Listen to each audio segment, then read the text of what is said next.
கூட்டம் கொடுது சார் எடப்பாடிக்கு போற இடத்துல எல்லாத்துலயுமே. 300 ரூபாய் கொடுத்தால் திரு சீமானுக்கு 2 மடங்கு அதிக கூட்டம் வரும். திரு சீமான் கூட்டத்திற்கு பணம் கொடுப்பதில்லை. தமிழ்நாட்டில் பணம் கொடுக்காத அரசியல் தலைவர் திரு சீமான் தான்.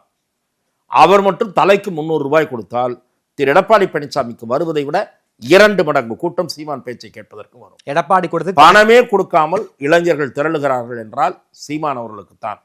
இதைவிட பல மடங்கு திரளப் போகிறார்கள் என்றால் அது நடிகர் விஜய்க்குத்தான்.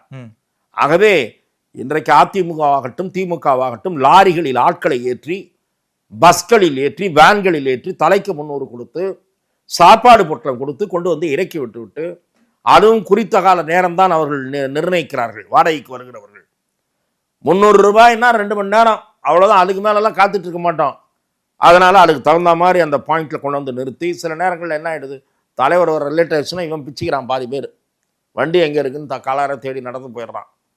ஆகவே தான் நான் சொல்லுகிறேன், கூட்டம் என்பதை வைத்து எடை போடாதீர்கள். நான் வருவது அத்தனை 300 ரூபாய் கூட்டம் என்றும் நான் குறைத்து மதிப்பிட தயாராக இல்லை.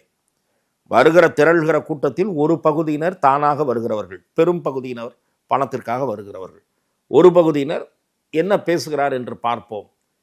அல்லது திரு எடப்பாடி பழனிசாமி தேர்தல் விஷயத்தில் என்ன நிலைப்பாடு எடுக்க போறாரு, இப்படி பார்ப்பதற்கு வருகிறார்கள். அது ஒரு பகுதியினர். 10,000 பேர் வருகிறார்கள் என்றால் ஒரு 2,000 பேர் இல்லை 1,500 பேர் இப்படி வருகிறவர்கள். 8,500 பேர் பணத்திற்காக வருகிறவர்கள் தான். ஆகவே நீங்கள் இதை வைத்தெல்லாம் எடைபடாதீர்கள். நான் பல சுற்றுப்பயணங்களுக்கு போனவன். ஆனால் பணம் இல்லாத காலத்தில், இப்போ பணம் இல்லாத காலத்தில் வந்த கூட்டத்தை விட சில இடங்களில் கூட்டம் அதிகமாக வருது. அப்போ என்ன பண்ணுறது? என்ன தானா உணர்வு பொங்கி அப்படியே வர நான் தமிழ்நாட்டு மக்கள். ஆகவே இதெல்லாம் காதுக்கு பூசுத்துற வேலை. ஓகே. அதனால பணத்திற்காக கூடுகிற கூட்டத்தை வைத்து அவர் ஏமாந்தால் ஏமாற வேண்டியது தான். அதனால் யார் தெய்வம் தேவையில்லை, நம்மளே தானாக வந்துட போகிறோம், எப்படா தேர்தல் வரும்னு ஜனங்க காத்துட்ருக்காங்கன்னு நினைக்க வேண்டியது தான். அப்போ கடைசியில் திமுக பணத்தை இறக்கும் 1000 ரூபா ஓட்டுக்கு. அப்போ என்ன பண்ணுவார்?